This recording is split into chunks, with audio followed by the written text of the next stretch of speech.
And welcome back to the Gunners Club. You're here with Gunner and, of course, with Seuss. I've just come back from warmer climes from Brisbane, where I've watched our good friends, the Balla family, defend their Oceania title in the boxing. Well done. Again? That's right. And go back, you'll see we've got a couple of videos on the Balla family and the tremendous representation of Australia in the boxing. Speaking of sport, hope you're enjoying the Olympics, everybody. Oh, dear. You mean like when they raised the flag upside down?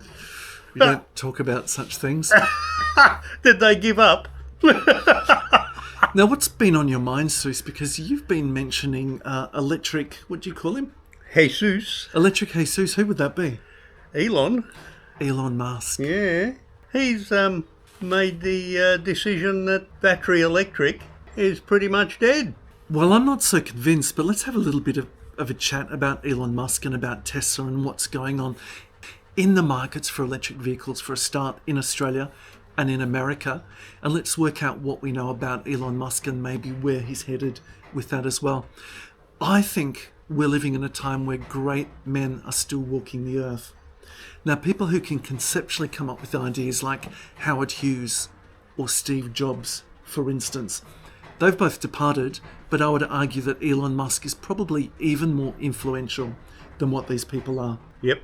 Now, I'll tell you the reason I'm saying that. Elon Musk is one of these people who never sells what the actual product is. It's like if you've got a sausage sizzle, a grill or a barbecue going on, you never sell the sausage. It's all about the sizzle. Yeah, that's where the extra money is. Now, this is a man who can never reliably release products that he promises, and then when the products are released, they're not released to the quality control that they're promised. And then when promises are made to the investors and the accountants and the bankers, the financial returns are never what is promised either.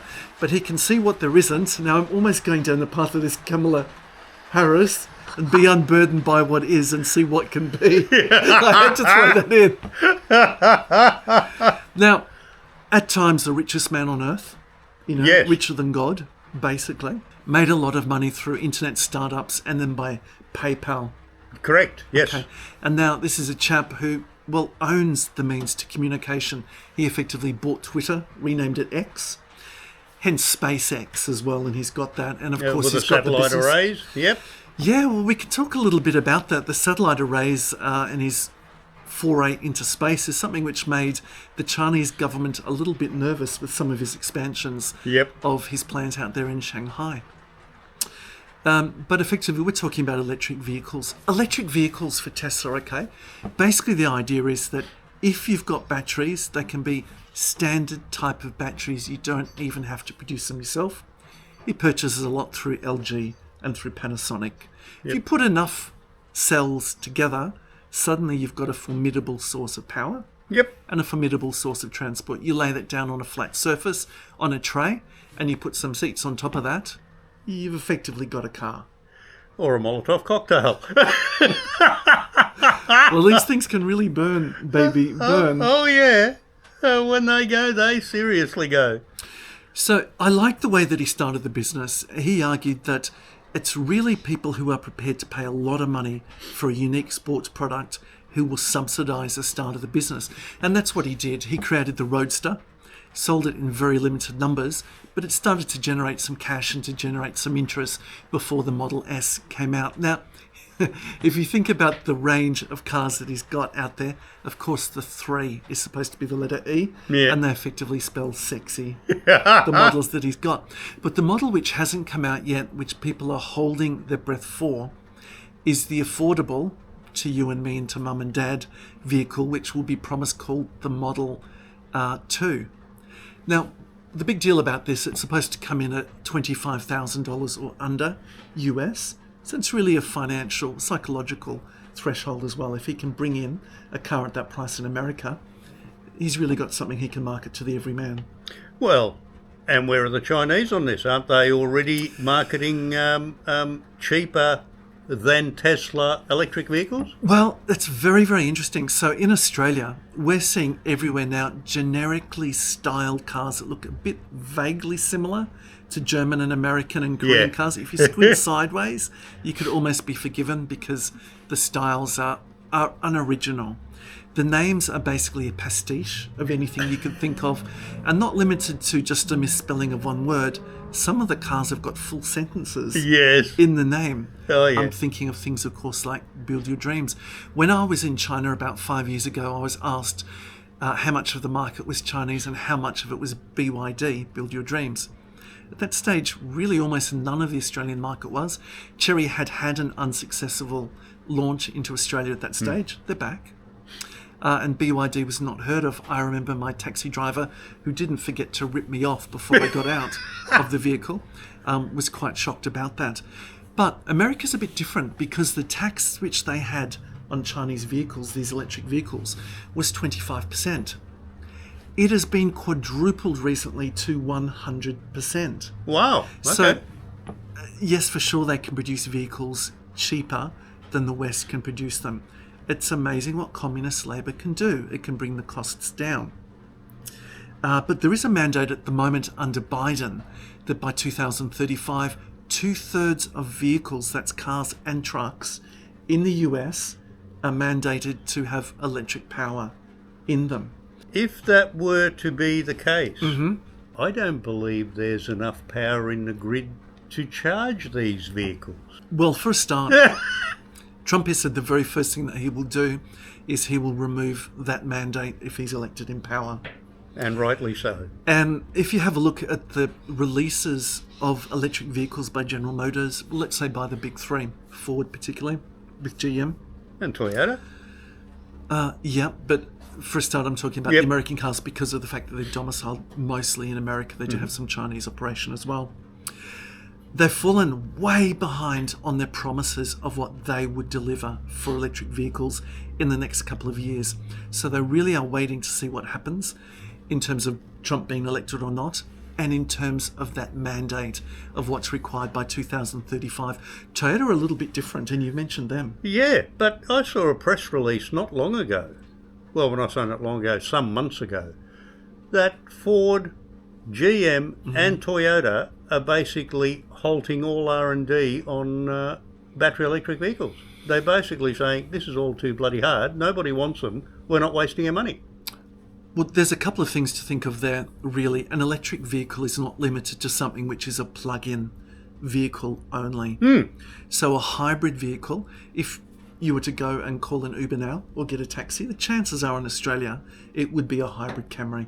Yeah, no, I'm talking specifically battery electric. Yeah, well, there's two major problems there. Well, the first one, which everybody knows of, is the fact that you've got to have the infrastructure there for it to work. And secondly, the range anxiety, which can be fueled by not having enough chargers and not having the climate to sustain the energy. If you're living in a cold place, I used to work for a Minnesota-based company. By golly, I was there one spring, and it was the coldest I've ever experienced weather in my life. And I've got family in Transylvania, but this was seriously, seriously cold. And they're talking about a reduction in performance, kilowatt hours, of up to 40% if it's a very, very cold That's just crazy environment. Yeah. It is. And you have to prove the case that your battery-powered vehicle can perform, not just in California, where you've got mandates and you've got tax exemptions, but everywhere. Prices. Now, the cheapest electric vehicle, and we're talking plug-in, in America, works out around the same prices in Australia. We're talking about the $24,000 US, $36,000 Australian. For $36,000 Australian, so we've pegged it again to that American value of 24, you can get an Aura car, ORA, like gold, I guess. They're trying to get Latin on us. Comes with a 7-year warranty in Australia, 8-year warranty on the battery pack. Now that is hard to argue with.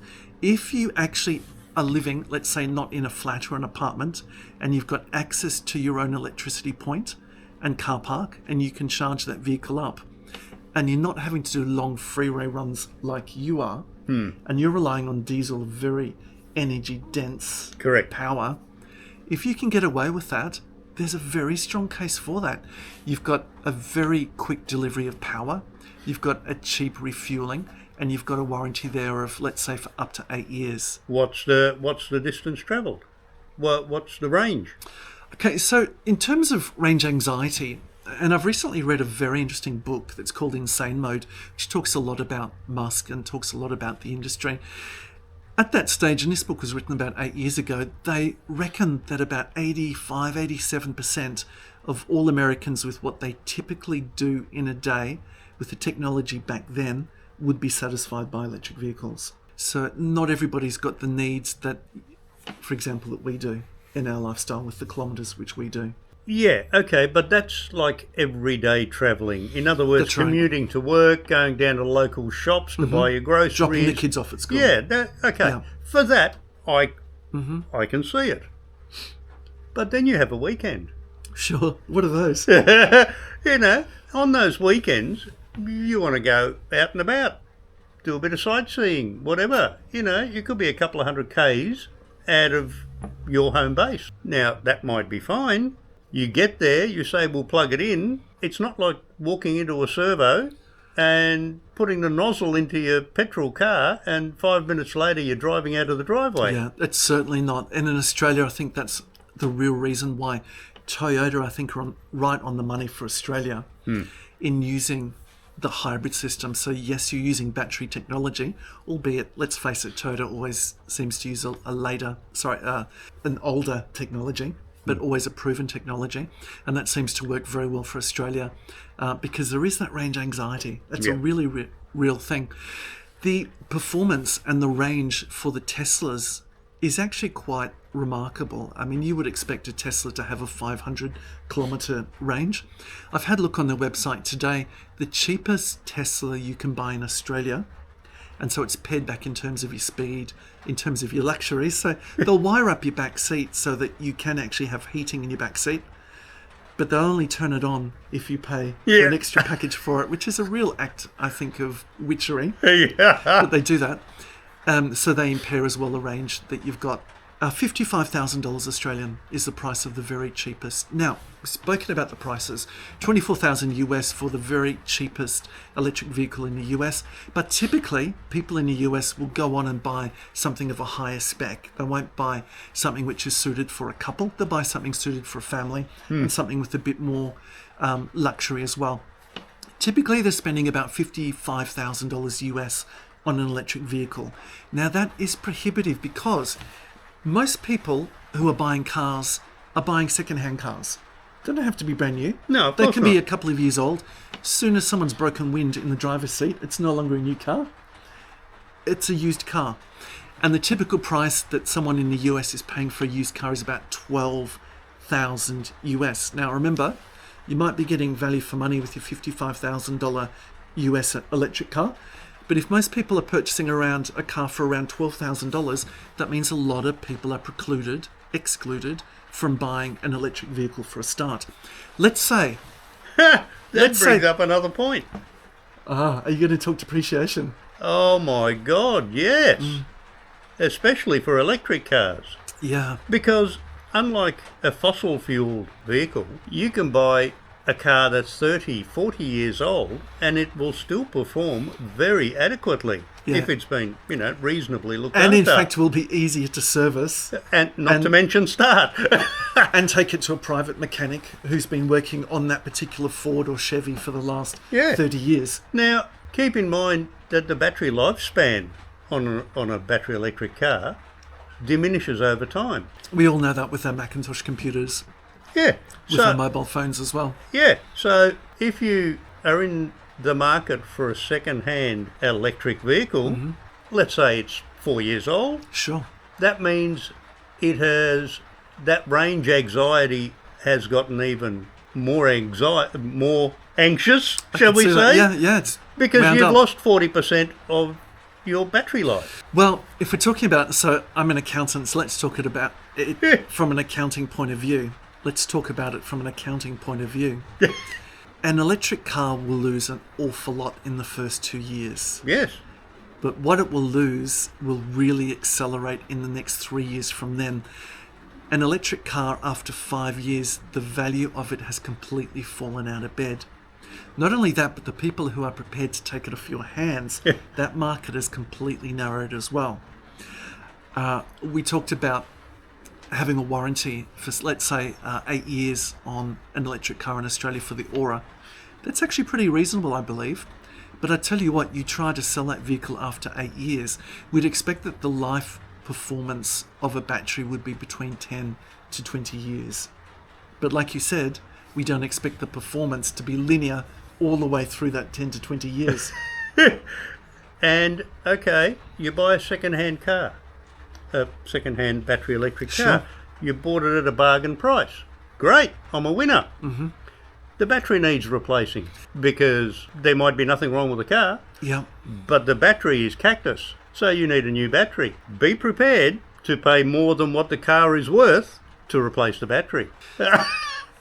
The market is changing so quickly in Australia because we don't have those tariffs like you have in America. There's going to be a backdoor way of those cars getting into America. For example, BYD is starting to manufacture in Hungary, and because that's outside of China, in fact, they'll have a special entrance. Tesla as well has got special arrangements with the Chinese government. For example, Tesla is not a joint-owned Chinese company. So it's a gigafactory in Shanghai. How'd they get away with that? Well, he must be the only one. Let's not forget that a factory has to be built upon land, doesn't it? They don't own the land. That's under lease to the Chinese government. Right. So that's sort of a way around that.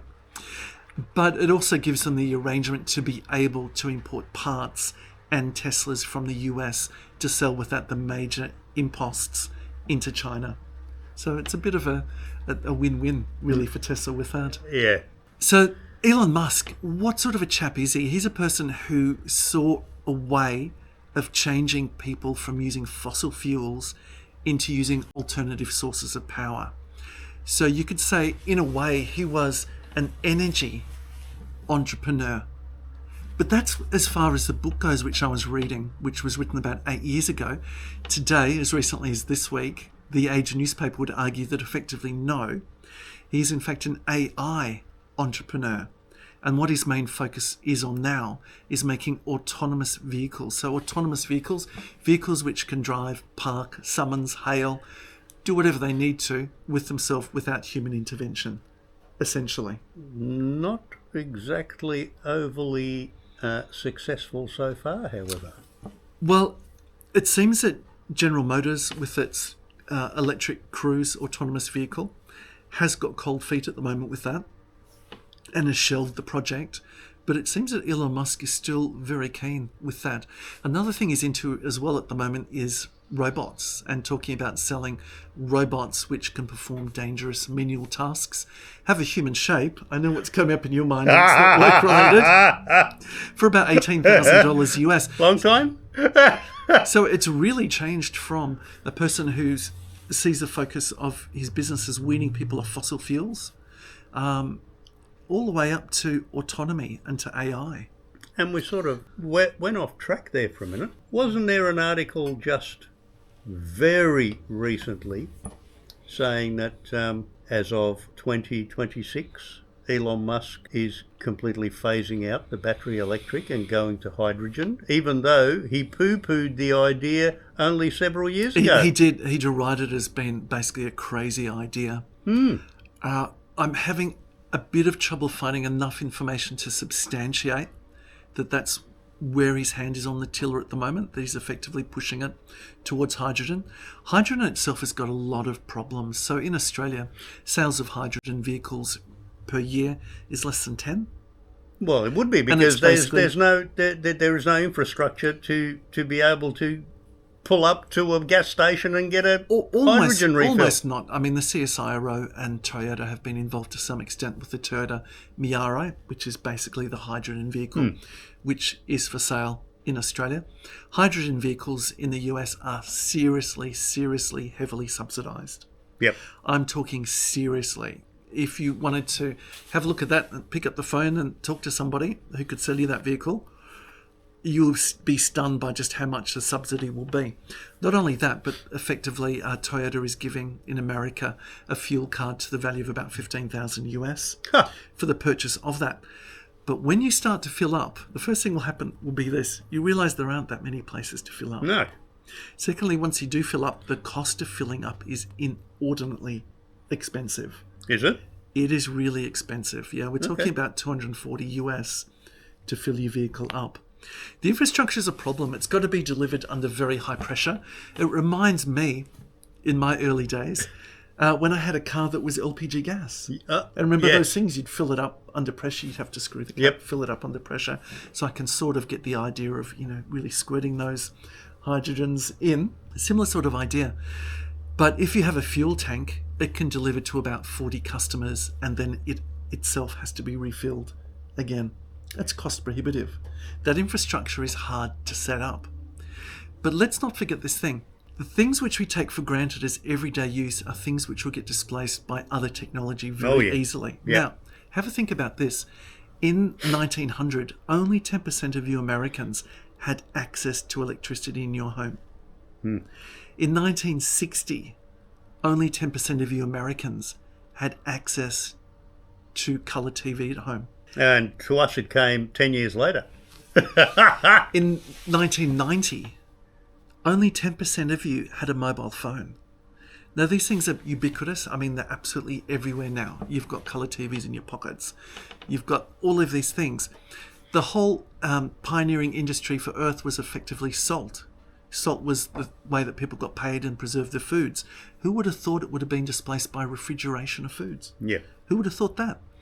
When Edison basically showed for the first time the electric light bulb, it was decried and derided because there was already an infrastructure in place for lamps that were lit by gas. And oil. That's right. Yeah. That's right. And they said, this is short-sighted. Can't he see that there has to be a system of electricity? But boy, imagine if there was a system of electricity to deliver that power, things would really change. That's really the tipping point that we seem to be at the moment, that tipping point. Here's another article. You like how I just slid that in there? So Here's what do we another have? article. Because we're talking about the big motor manufacturers. Yeah. And we did touch on Toyota just very briefly too. Yeah. This is Japanese cars specifically, Toyota, Nissan, and who else? Because I haven't got my glass. And Suzuki. Yeah. Well, Nissan is French now, but anyway.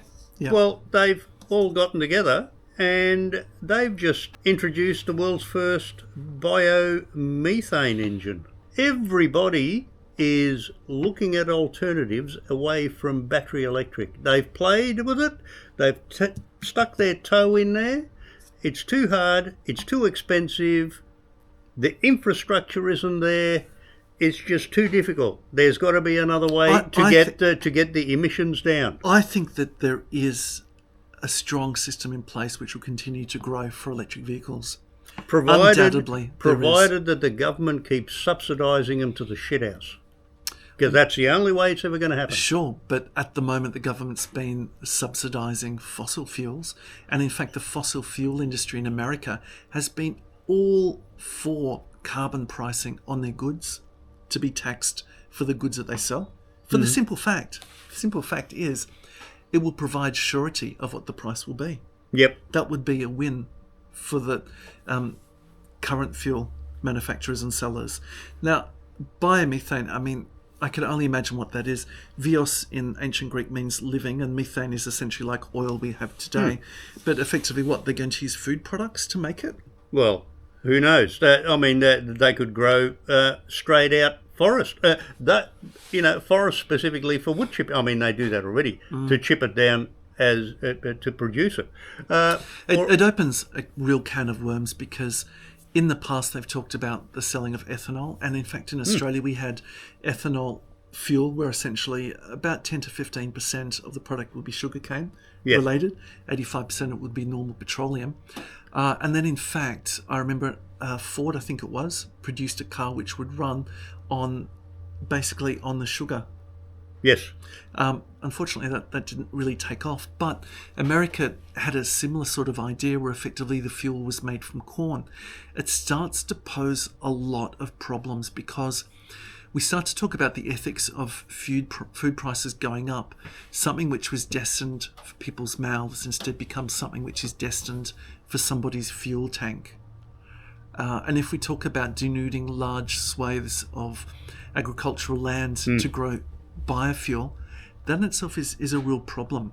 if you have a look, talking about environmental problems, etc., if we talk about using the hydrogen, at the moment to produce hydrogen, now it's the most abundant element on the universe. But it's very hard to extract it, and it's very energy intensive.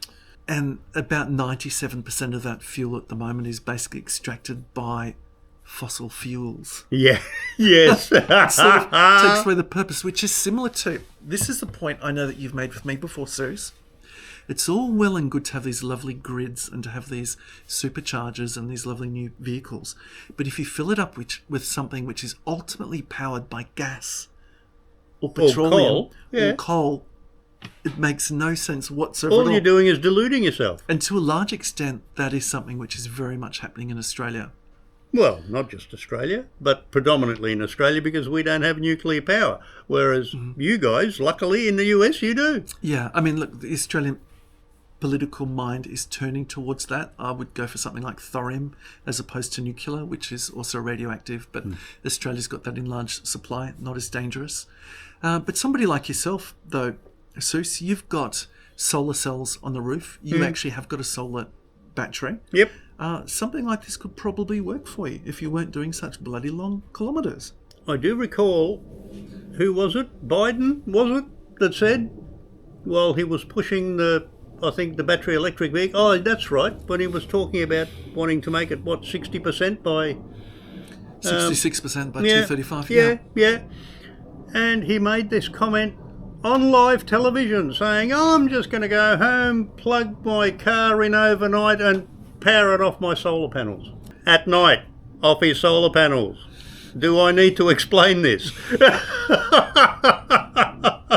You can't generate enough power off your solar panels to charge your vehicle. It won't happen unless you want to leave it there for 36 hours. Sure, but with your battery that you've got, you actually could do that. If you did a 50-kilometre trip, you could actually charge that back up. It would take you 4 hours, but you could do it, unless you had a special pack there to do it. Yep. But the options are still there. I think the system will continue to be developed. If you've never been to a Tesla dealership, it's really quite a wonderful experience. What they try to do is make it a cross between a Starbucks and an Apple dealership and a very nice restaurant. Yeah. Because of the strange legislation that you have in America, he had to get around the fact that in some states he was not able to sell directly to the customer. What? Yeah, it's a whole thing, because during the Depression in America, the dealer system existed, and Ford and GM had a lot of vehicles that they couldn't sell during the Depression, and they pushed them out to the distributors to buy and to sell, and effectively they were exercising their power over the dealers.